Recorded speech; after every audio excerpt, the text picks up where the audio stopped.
Alright, so welcome back. We want to first apologize for the technical difficulty that was going on. But see, when you have a message that you're trying to produce, sometimes the devil will try to stop the message from going out. But you know what?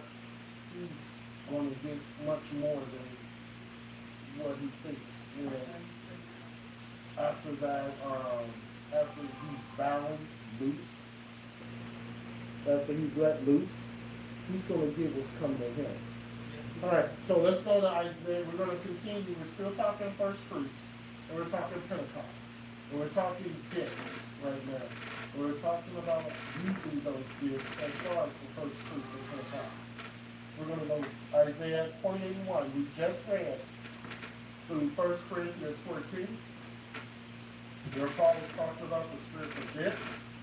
So now let's see what he's talking about. Let's get some more understanding. Let's go Isaiah, and we're going to read verse 28:1.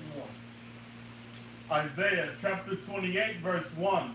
Woe to the crown of pride, and to the drunkards of Ephraim, whose glorious beauty is a fading flower, which are on the head of the fat valleys of them that are overcome with wine. All right, now he's not talking about wine. If you go through Isaiah 29, you'll see that he's not talking about wine. So let's get down to verse 7, and we're going to read verses 7 through 12. This is what Paul was talking about in 1 Corinthians 14:21. Let's read that. Isaiah chapter 28, verse 7. But they also have erred through wine, and through strong drink are out of the way. That's doctrine. Go ahead. The priest and the prophet have erred through strong drink. They are swallowed up of wine.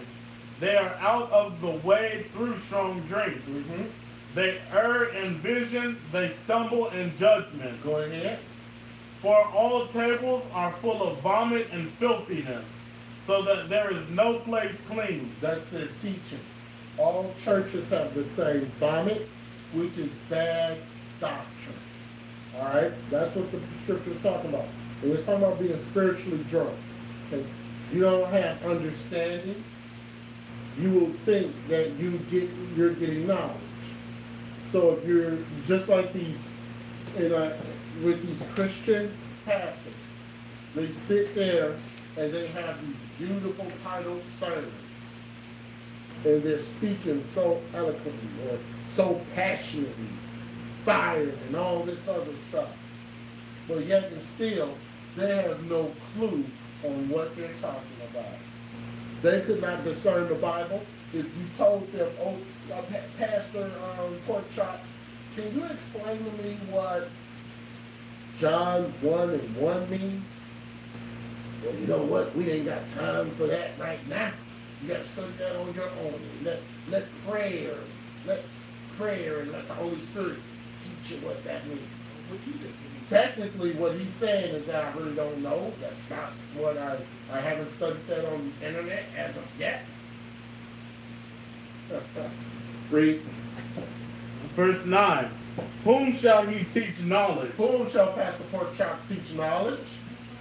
And whom shall he make to understand doctrine? See, that's what it means. That's not talking about wine, it's talking about doctrine. Read. Them that are weaned from the milk and drawn from the breast. New people. Go ahead. Verse 10. For precept must be upon precept, precept upon precept, line upon line, line upon line.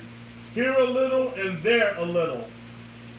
For with stammering lips and another tongue will he speak to this people. Right, stammering lips. Hey, God loves you. All that other garbage and nonsense and madness that the Christian church brings forth. Finish the verse. Verse 12. To whom he said, this is the rest wherein, wherewith ye may cause the weary to rest. And this is the refreshing, yet they will not hear. Yet they will not hear. All right? So, Yeshua showed us this years ago, line upon line, precept upon precept. Years ago, even when we did not know the truth. In Christianity, when we were teaching, we would do teachings like this. Always breaking down a scripture. We were the anti-Christian. That's how we taught. We taught anti-Christianity, even though we were in Christianity, because they don't teach, period.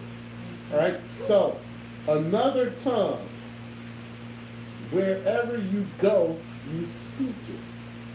Right? So let's go back to Acts. Let's go back to the 2nd chapter. And let's read verse 5 through 11. And let's get an understanding of this gift of speaking in tongues. Acts 2, 5 through 11. And if you have, was there any questions on that first one? No. All right. Acts 2, 5 through 11, and let's read. Acts chapter 2, verse 5. And there were dwelling at Jerusalem Jews, devout men out of every nation under heaven. Out of who? Every nation under heaven. Out of every nation under heaven. They were in Jerusalem. Why were they in Jerusalem? The Feast of Weeks, or first fruit. Read. Verse 6. Now when this was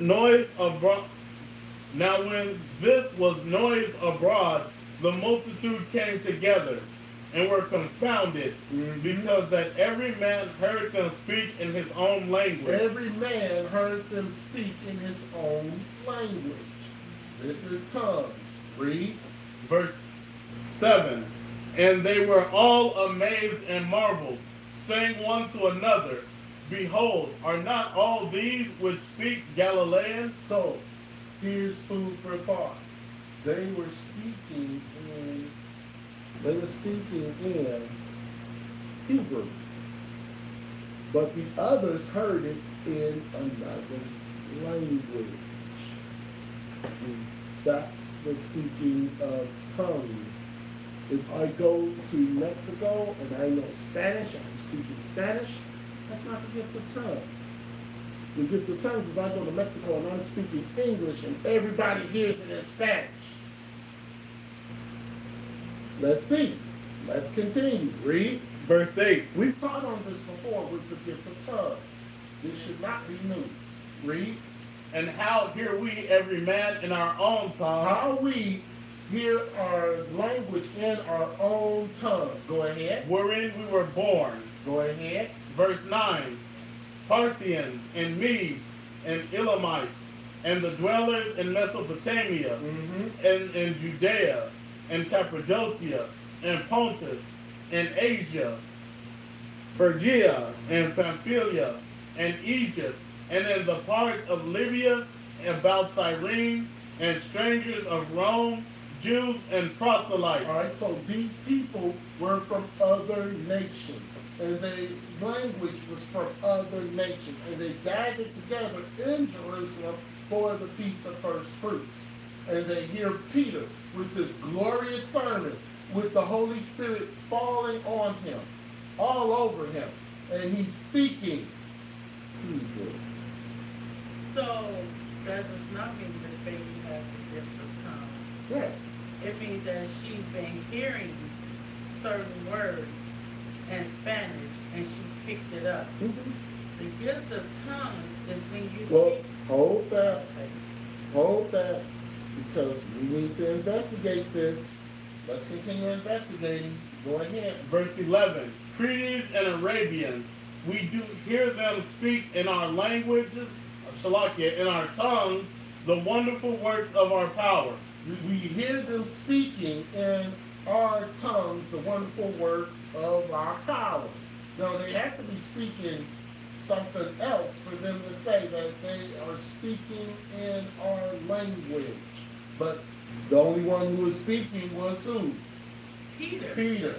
Right. So how can Peter speak 7 and 8 different languages at one time? Yeah. It's not possible. Yeah. Okay. Peter was the one who gave this glorious sermon, the 5th best sermon in the Bible, by the way. Peter gave this wonderful sermon, right? And all these nations are hearing this, but only one person is speaking. Peter is not speaking in Cyrene and Pergamum and Philia and Egypt and Parthians and Medes and Elamites and Mesopotamia. He's not speaking all those languages. He's not saying, okay, this is for you Mesopotamians. Follow Yeshua, be baptized.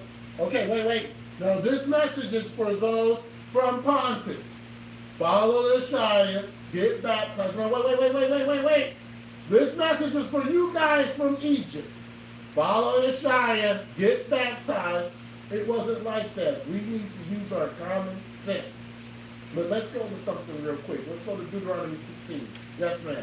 Can a person be acting in that spirit and not know it? What do you mean? Like not speaking another language, but Oh, in you the mean Holy speaking Spirit, like Peter was speaking yeah, and not know? Nope.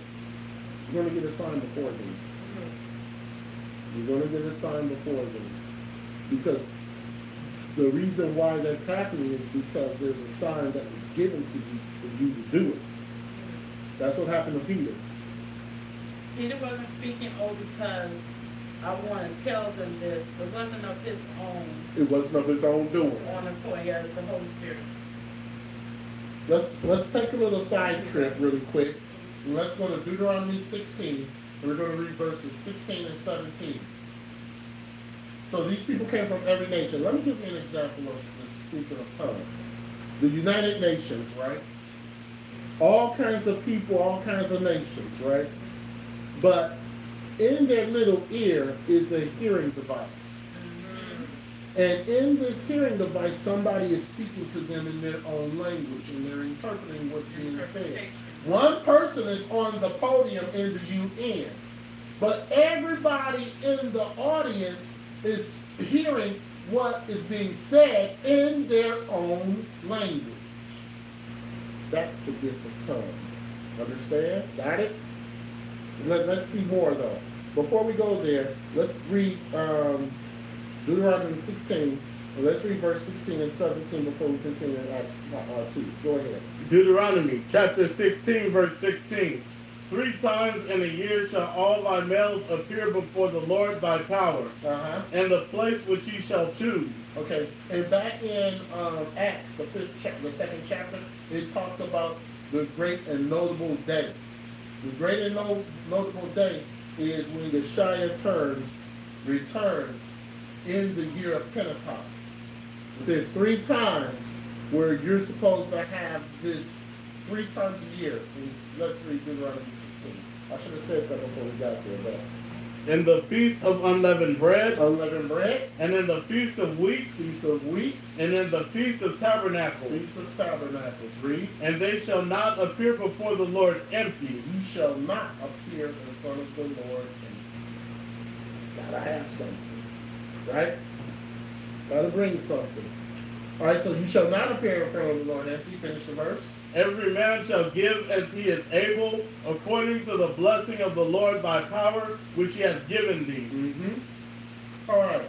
So I went there to show you that it says great and notable day. Great and notable day is the year of Pentecost.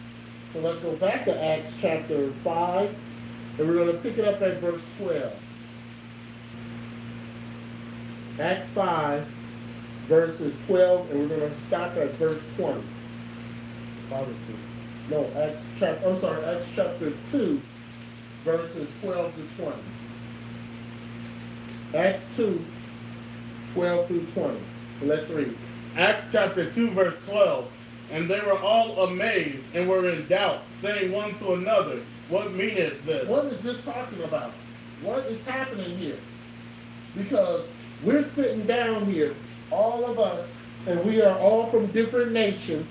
And that guy Peter is standing up there, and he's talking, but I know what he's saying. I'm from Egypt. You're from Libya. We talk totally different dialects, but you know what he's saying, don't you? Yeah, I know what he's saying. What's going on here? Verse 13. Others mocking said, these men are full of new wine. Now, people will be there to mock, of course. Every time the word is being presented, that guy's crazy. drunk, which is what they said in the next verse. Go ahead. Verse 14. But Peter, standing up with the 11, lifted up his voice and said unto them, Ye men of Judea, and all ye that dwell in Jerusalem, be this known unto you, and hearken to my words. Go ahead. For these are not drunken, as ye suppose, seeing it is but the 3rd hour of the day. Peter said, it ain't nothing but 9 o'clock. Why are you calling us drunks? Read. But this is that which was spoken by the prophet Joel. Uh-huh. And it shall come to pass in the last days, saith our power, I will pour out my spirit upon all flesh. Go ahead. And your sons and your daughters shall prophesy. Uh-huh. And your young men shall see visions. Mhm. And your old men shall dream dreams. Go ahead. And on my servants and on my handmaidens I will pour out in those days of my spirit, and they shall prophesy. All right. So you cannot do anything until you read.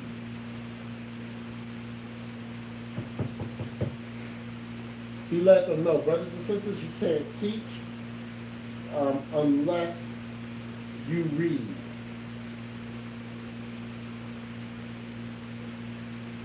You can't do it. Your sons and your daughters shall prophesy. Oh, wait a minute. There's certain Israelite groups that says that women shouldn't say nothing. Yeah. Wow. I wonder if they're going to make it to the wilderness. Let's continue to read. Verse 19. Come on. And I will show wonders in heaven above, and signs in the earth beneath, blood and fire and vapor of smoke.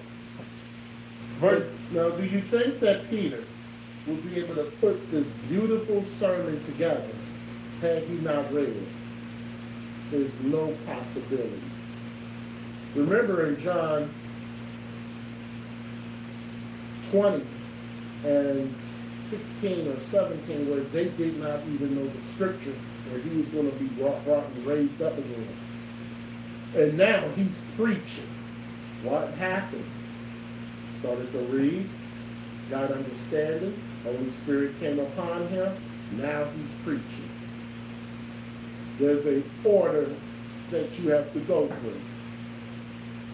But we're going to see what he's preaching on in a minute.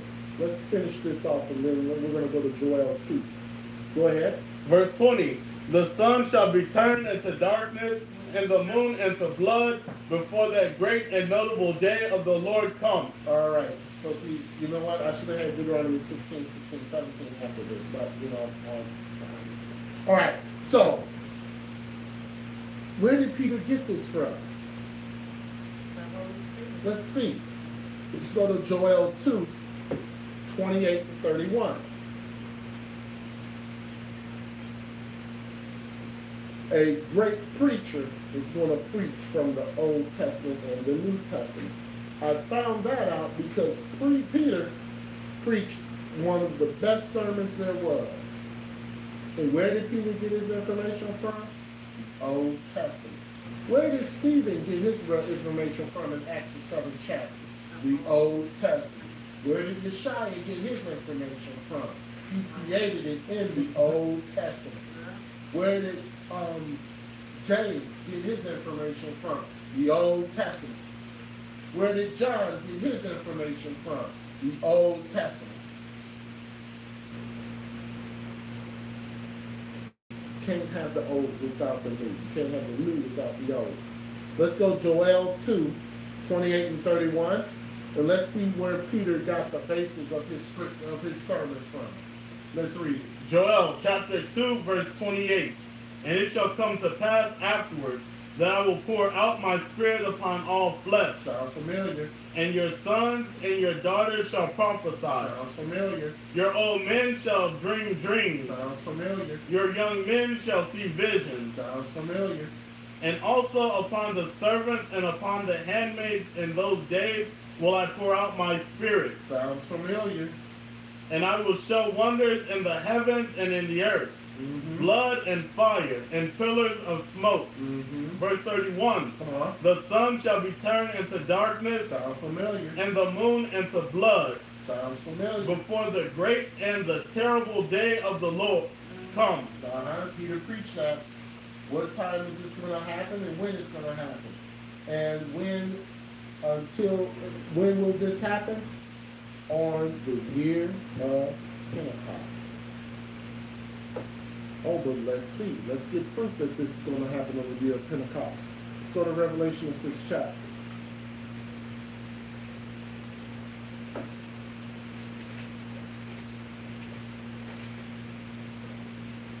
First coming of Yeshua, the year of Pentecost. When is it going to happen? The year of Pentecost. Yes, ma'am. So I have a question. Yes. So is it the year of Pentecost? Because you know it says, so like the 7 lambs were gathered in sacrifice and the leaven, you know, and that's the sin. Is that when he's going to gather us from the four corners of the earth on the year of Pentecost because we're sinning? On the year of Pentecost, not the day. Yeah, well, on the year of Pentecost. Yep. Better get ready because it's coming soon. And that makes sense because when he gathered us and we go up to meet him, Pentecost, what happened? But we're going to find out that too. Saying, you know, we're So you're going to find out that too. And we're going to go to the Old Testament and let the Old Testament tell us. Because we can read it in Revelation. But it's funner to get it out the Old Testament. It's funner as a word. Probably not a word. All right, we're going to go Revelation 6 and we're going to read verses 12 through 17. Revelation 6, 12 through 17. Bring it up. Let's see. Let's read it. Revelations chapter 6, verse 12. And I beheld when he had opened the 6th seal, and lo, there was a great earthquake, and the sun became black as sackcloth of hair, and the moon became as blood, and the stars of heaven fell unto the earth, even as the fig tree casteth her untimely figs. Wow, I wonder if Joel got this from John. No. It was the other way around. John got this from the book of Joel. Keep going. When she is shaken of a mighty wind. Come on. Verse 14. And the heaven departed as a scroll when it is rolled together, and every mountain and island were moved out of their places. And the kings of the earth, and the great men, and the rich men, and the chief captains, and the mighty men, and every bondman, and every freeman hid themselves in the dens and in the rocks of the mountains. All right. And said to the mountains and rocks, fall on us, and hide us from the face of him that sitteth on the throne. That means everybody running, including Christians. Read. And from the wrath of the Lamb. For the great day of his wrath is come, and who shall be able to stand? How many times is it said? Sackcloth. Rolled away like a scroll. Many times. Peter said it. Joel said it. John said it. John, though, gives us a little more information on what is being said. The church don't teach Yeshua's wrath.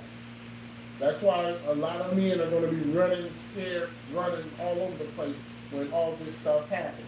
But let's see something. Let's see some more on this.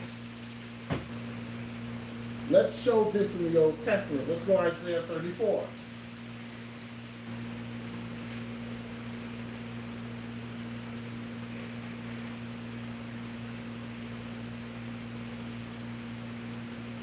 Isaiah 34, and we're going to read verses 1 through 8.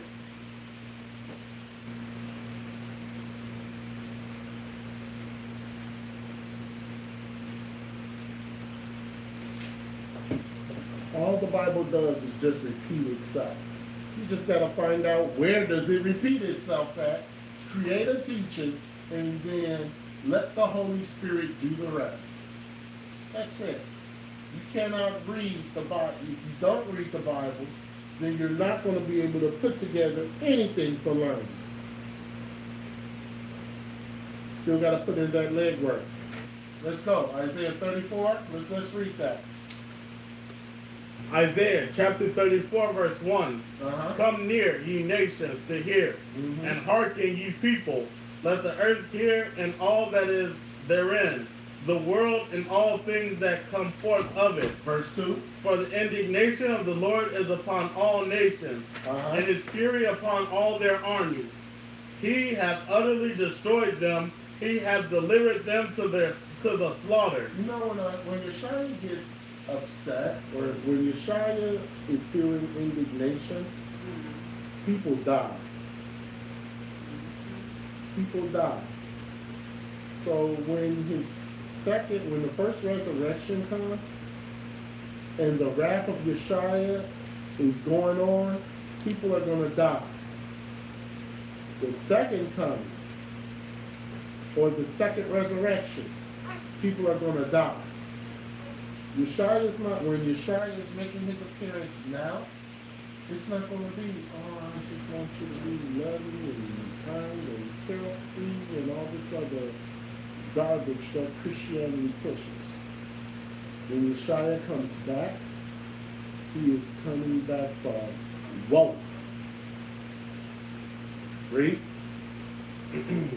Verse 3. Their slain also shall be cast out, and their stink shall come up out of their carcasses. We read all this in Revelation. Go ahead. And the mountains shall be melted with their blood. Come on. And all the host of heaven shall be dissolved. Come on. And the heavens shall be rolled together as a scroll. Did we read that in Revelation? Read. And all their hosts shall fall down, as a leaf falleth off from the vine, and as a falling fig from the fig tree. Did we read that in Revelation? We just read this. It's nothing new. The Bible just repeats itself. Keep going. For my sword shall be bathed in heaven. Behold, it shall come down upon Idumea and upon the people of my curse to judgment. Idumea is just another name for Esau. Go ahead. The sword of the Lord is filled with blood. It is made fat with fatness, and with the blood of the lambs and goats, with the fat of the kidneys of rams. For the Lord hath a sacrifice in Bozrah, and a great slaughter in the land of Idumea. Now I would ask, who's Bozrah? But since we read our Bibles, everybody knows that Bozrah was the son of Esau, right?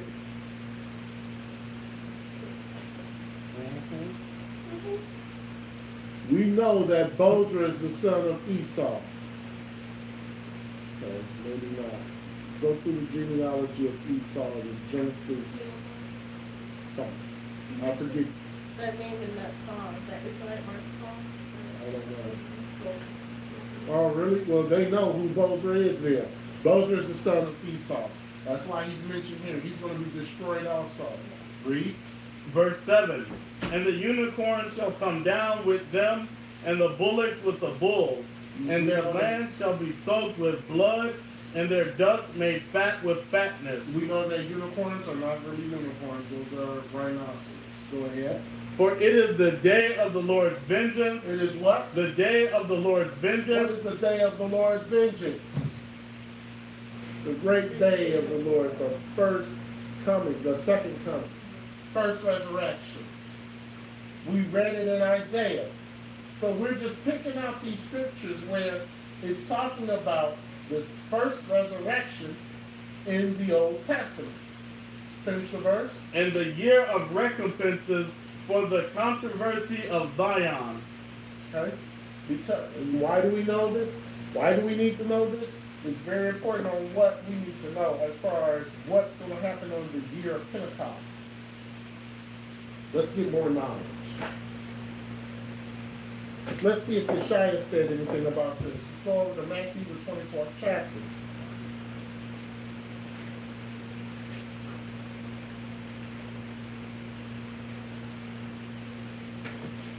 There was a certain pastor who told my wife that genealogy don't matter. You don't have to read the genealogy of the Bible. It's not going to get you nowhere.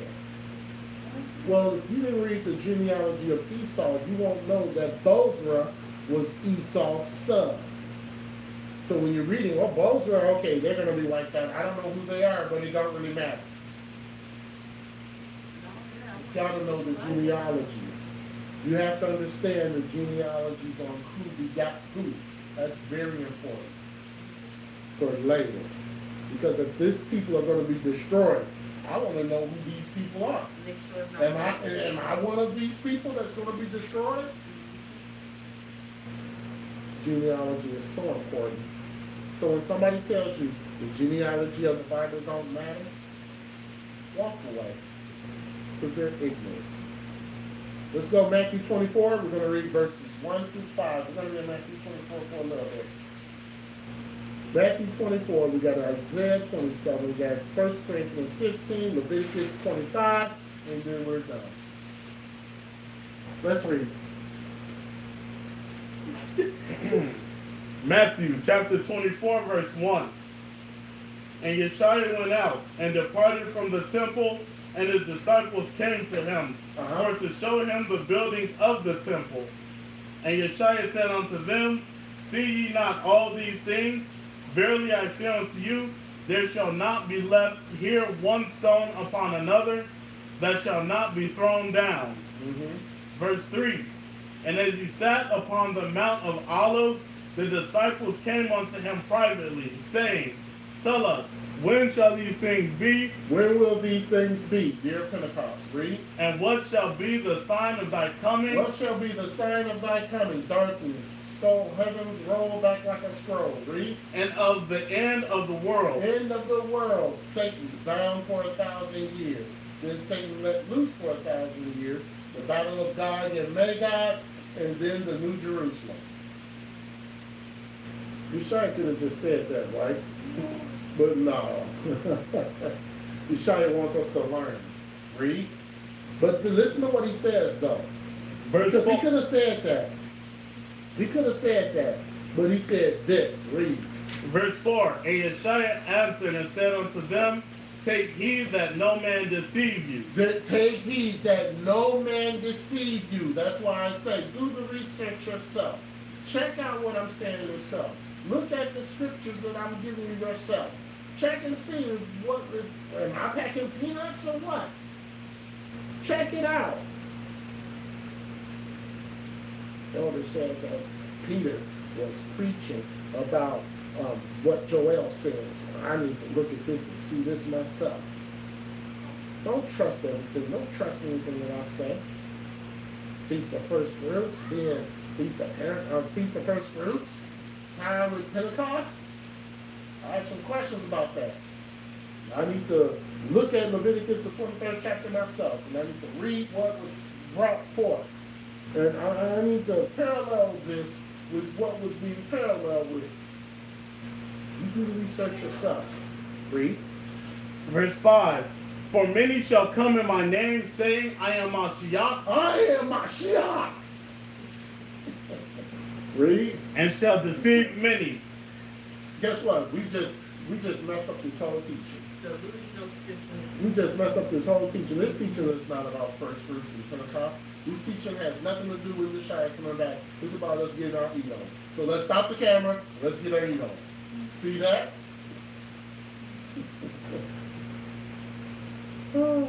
But we're doing it in the name of Yeshua. Read. Verse 6. I'm just messing around. Okay, I'm not. Don't take me seriously about the whole. What we're teaching is on point. All right. Don't take my. Don't say, oh, elder. It's just okay. I can just go eat. Let's turn this off. No. Read. Verse 6. Come on. And ye shall hear of wars and rumors of wars. Don't you hear about that? Syria, and United States, and America, and all that other stuff. Who cares? It doesn't have anything to do with Bible prophecy. Read. See that ye be not troubled, for all these things must come to pass, but the end is not yet. See, Yeshua says, be not troubled, and a lot of people become troubled. A lot of people start to look at what's going on in the world and try to tie it in with Bible prophecy and doing all this stuff, getting prepared, buying all this stuff, getting prepared, getting ready for whatever. You should get prepared. I don't think there's anything wrong You should. with getting prepared. I wasn't finished. You should get prepared. Because I'm going to tell you something. The first place that's going to go is America, America, blah, blah, blah, blah. That's what it is. Blah, blah, blah, blah. Right? But see, before that even happens, we're going to be called into the wilderness. Before that even happens, we're going to be called in. So when Putin is saying, I'm going to send missiles to America, and Fang Yong-ming in North Korea, I'm going to send missiles to America, I'm going to destroy them, I could care less. Because that does not have anything to do with Bible prophecy until we're in the wilderness. And once we're in the wilderness, who cares what's going to happen to this country? Because we'll be in the wilderness. Now, of course, those people who you know and love, they're going to be here because they think that they're either waiting on Jesus to rapture them up from the sky, or they're thinking you're part of a cult. And we don't want to be involved with that. Either way it goes, they're still going to be here. Boom. All right. Enough of that doom and gloom. Let's keep going. Did we read verse 5? Yes. Let's skip down to verse 14. And we're going to read verse 14 and 15. Let's read. Matthew chapter 24, verse 14. And this gospel of the kingdom shall be preached in all the world for a witness unto all nations. This gospel is going to be preached to the entire world. Excuse me. To the entire world. That's when the gathering comes together. That's why the internet is so important. Because people in Botswana, Australia, Botswana, Africa, get this word. Read. And then shall the end come. When ye therefore shall see the abomination of desolation, spoken of by Daniel the prophet, stand in the holy place. Right. Whoso readeth, let him understand. So you got to understand, you got to know who is the abomination of desolation. What is Yeshua talking about with the abomination of desolation? You got to tie them things together. The Pope, we should be watching the Pope more than we should be watching Russia. We should be watching the Pope more than we should be watching Fu Manchu in North Korea.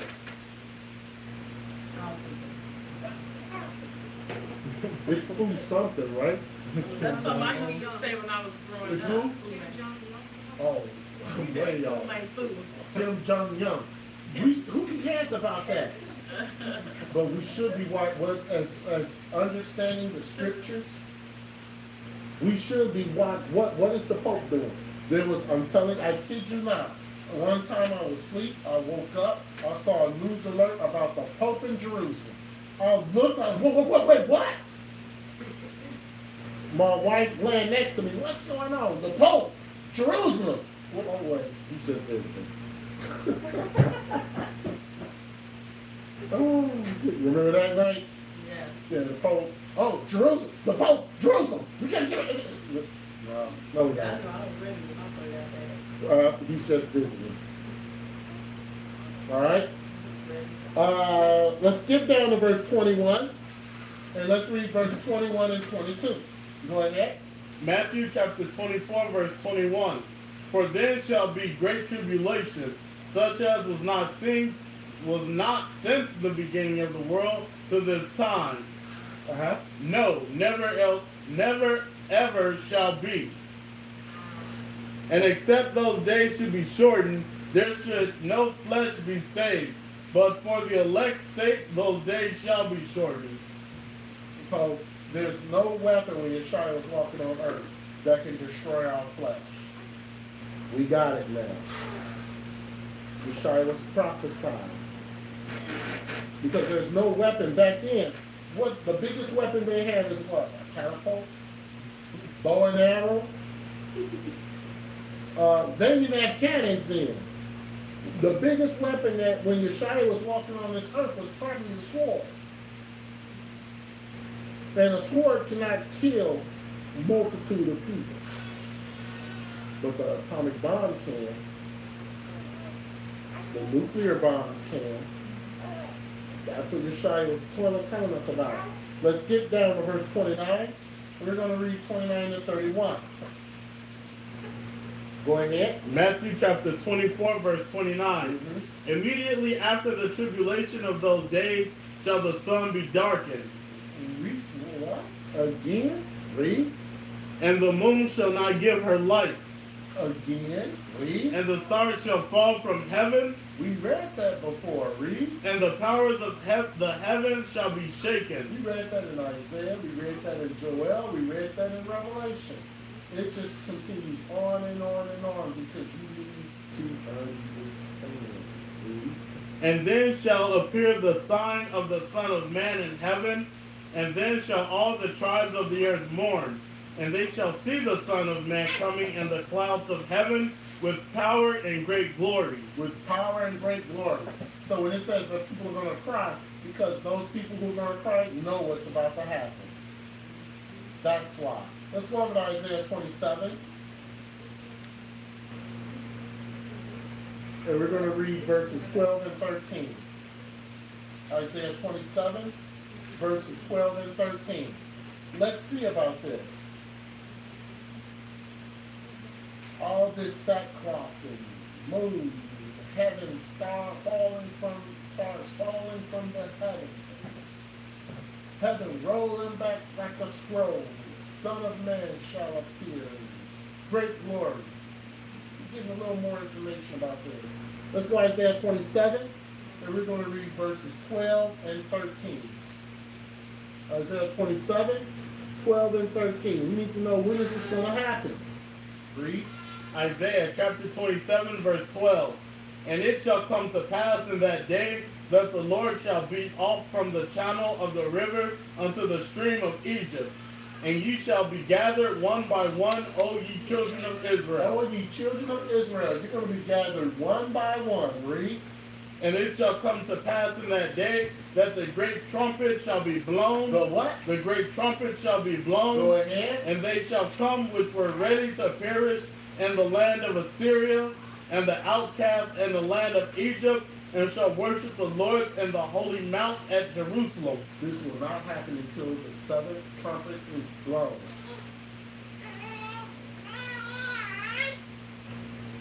So, we need to see what else is going to happen when that seventh trumpet is blown. We need to see what else is going to happen. This is why keeping Father's feast days, keeping Yeshua's feast days is so very important. Let's go 1 Corinthians 15, 51 to 53. Because something else is going to happen. We read the destruction of the non-believer, but what's going to happen to the believer when the seventh trumpet is blown? And when that seventh trumpet is going to be blown? On the memorial of trumpets. It all lines up. Can't take away from it. And we're going to do a quick recap on all the feasts at the end of this lesson. 1 Corinthians 15, 51. Let's read. 1 Corinthians chapter 15, verse 51. Behold, I show you a mystery. We shall not all sleep, but we shall all be changed. We shall not all sleep, but we shall all be changed. Read. In a moment, in the twinkling of an eye, at the last trump. At what? At the last trump. We just read that in Isaiah 34. Read. Isaiah 27. Read. For the trumpet shall sound, and the dead shall be raised incorruptible, and we shall be changed. We shall be changed, right? We shall be changed. Very interesting. Keep going. Verse 53. For this corruptible must put on incorruption. This body, this corrupted body, must put on incorruption. Go ahead. And this mortal must put on immorality. This mortal must put on immorality. Okay? So, last trumpet the angel blow. put the nation, put in motion, calling Israel to be gathered together, calling the dead in the Shire. All this happens on the year of Pentecost. Let's see some more. Let's go back to Leviticus, the 25th chapter, and let's wrap this up.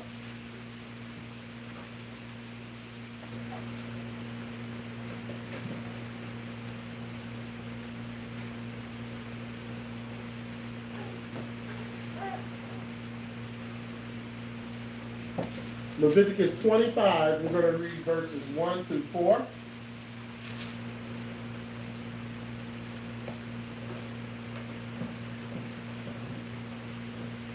Go ahead. Leviticus chapter 25, verse 1. And the Lord spake unto Moses in Mount Sinai, saying, Speak unto the children of Israel, and say unto them, When ye come into the land which I give you, then shall the land keep a Sabbath unto the Lord. Okay, this hasn't happened yet. See, we're thinking, oh, this is in Leviticus, they're going into Israel. This is not happening yet. This is future. Verse 2. 6 years verse 3. 6 years thou shalt sow thy field, and 6 years thou shalt prune thy vineyard, and gather in the fruit thereof. Is it talking about years? What is it talking about? It's talking about getting ready. You have all this time to get yourself ready. It's not talking about in 6 years and then on the 7th year. Well, read verse 4. But in the 7th year shall be a Sabbath of rest unto the land, a Sabbath for the Lord. Thou shalt neither sow thy field nor prune thy vineyard. Let's get some understanding. All right? There's no way possible back in this time where they can gather 6 years of food and keep it safe for 1 year and not do anything that 1 year. There would be fruit flies all over the place. There was no way. They did not have freezers to keep stuff frozen. They preserved their food with salt. So when they preserved their food with salt, that only was for a few days. It didn't go bad. So this has nothing to do with gathering all your food for 6 years and on the 7th year you just lay up. That's wrong thinking. That's not proper teaching. That's bad teaching. But those 6 years you are supposed to work, get yourself prepared. The 7th year is a Sabbath, the year of Pentecost. Let's read. Let's get some more information on this. Let's continue. Verse 4. We read verse 4. Oh, we read verse 4? All right. So let's skip down to verse 8. We're going to read verses 8 through 13.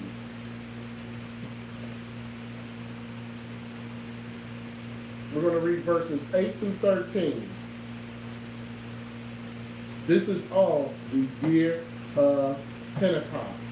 And in the year of Pentecost, you have the day of Memorial of Trumpets. You have the Day of Atonement. You have the Tabernacles. You have the Passover. All this is future for what's going to happen.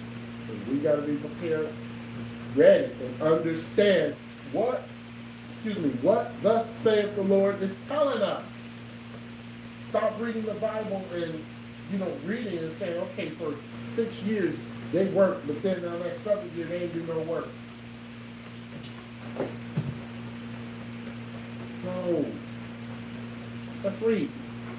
Verse 8. Leviticus chapter 25, verse 8. And thou shalt number 7 Sabbaths of years unto thee, 7 times 7 years. What's 7 times 7? 49. Read. And the space of the 7 Sabbaths of years shall be unto thee 49 years. The scripture just told you all you have to do is say, Elder, continue reading. Go ahead. Then shalt thou cause the trumpet of the Jubilee to sound on the 10th day of the 7th month. The trumpet of the Jubilee. What is that? What day is that? No. What day is that? Trumpet. Memorial of trumpets. Read. In the day of atonement shall you make the trumpet sound throughout all your land. What day is that? Day of atonement. You make a trumpet sound. So it is Day of Atonement. No, that's not right. Because the Day of Atonement is 10 days afterwards. Right? Memorial of Trumpet, 10 days, Day of Atonement. Right. So I was right. Verse 10. And you shall hallow the 50th year, and proclaim liberty throughout all the land unto all the inhabitants thereof. Go ahead. It shall be a jubilee unto you, and ye shall return every man unto his possession, and ye shall return every man unto his family. That's not talking about slavery. It's talking about returning back to Israel. That's what it's talking about. The 50th year of Jubilee. Now back then, they had to follow the 50th year of Jubilee. Back then, it was physical. There was slavery and all of that. Right. Back then, it was physical. It's not talking about now. It's not talking about back then. We don't have slaves now. It's not. It's talking about spiritual. Well, the Old Testament is physical and the New Testament is spiritual, right? Somewhat. But yeah, the Old Testament was what they were doing back then. Right. The New Testament, we don't have slaves. So how are we preparing for this? We're going to turn back to the Father, to the Shire, to our land. Correct. How are we going to do that though? And when is it going to happen? See, We're a lot of going to people. go into Tarshish with ships. Strike one. See, what people teach and what people think is totally wrong. And I know y'all heard. We're almost done. Okay? So, what it is that you have to understand and know that the year of Jubilee is not talking about being set free. It's not talking about any of that. It's talking about being set free spiritually. We know when Yeshua is going to come back. So we don't have to say, I don't know when he's coming back. We know when he's coming back. We know what year he's coming back at. And we know what day he's coming back at. He does not make it a secret. It's a secret for everybody else because they are not discerning the scriptures. When he says, I'm going to come as a thief in the night, is he talking about Israel? Is he talking about those who are following the law, statutes, and commandments? No. He's talking about those who are not following the law, statutes, and commandments. Because if you're watching for Yeshua, he's not going to come at you like a thief in the night. A thief in the night sneaks up on you. You know, has the door open, gets his little gadgets, and starts picking at your lock, being very secretive and quiet, tiptoeing through your house, taking stuff. Right? But you as an Israelite, or you as a follower keeping the law, statutes, and commandments, when that heaven starts to roll back like a scroll, you're not going to say, oh, that was like bad weather, I better go inside. No. You're going to see that heaven roll like a scroll, and you're going to be praised higher in Yeshua's name. Here he comes. And we're going to be scared at the same time. Because we know what he's about to do. No, we're going to weep. We're going to weep. Because we know what's going to happen. Let's go chapter and verse. Leviticus chapter 25, verse 11. Go ahead. A jubilee shall that 50th year be unto you. Come on. Ye shall not sow, neither reap that which groweth of itself in it, nor gather the grapes in it of thy vine undressed. 12. For it is the jubilee, it shall be holy unto you. It is the jubilee. It shall be holy unto you. Pentecost. Read. Ye shall eat the increase thereof out of the field. In the year of this jubilee, What's going to happen? You shall return every man unto his possession. Every man goes back to where he come from. So, this is the southern trumpet. The Day of Atonement is the year of atonement. 50 years is the year of Pentecost. People don't understand. Yeshua set this all up.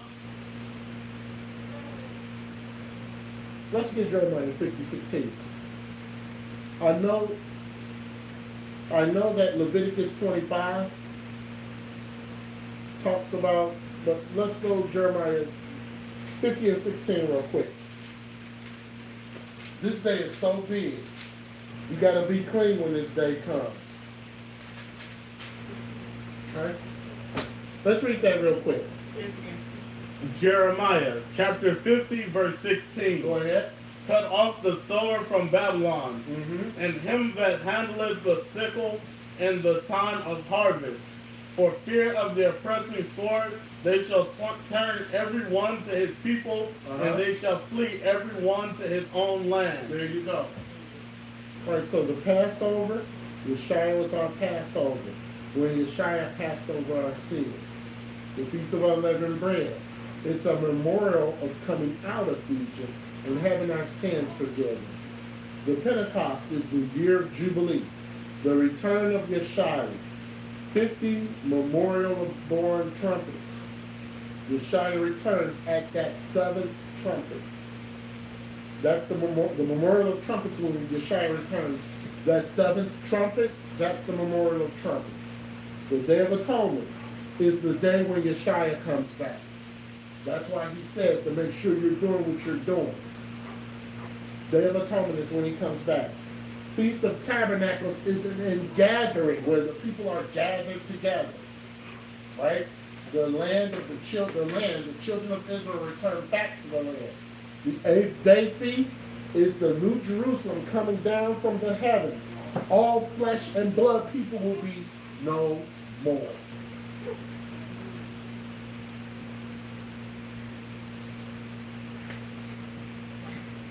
That is the Feast of First Fruits and the Day of Pentecost. Do we have any questions on the chat? No? Oh, I'm sorry. There is at least 2 people on the chat that I know of. Sorry. Don't get offended. Okay. I'm talking to the 2. All right. No questions on the chat?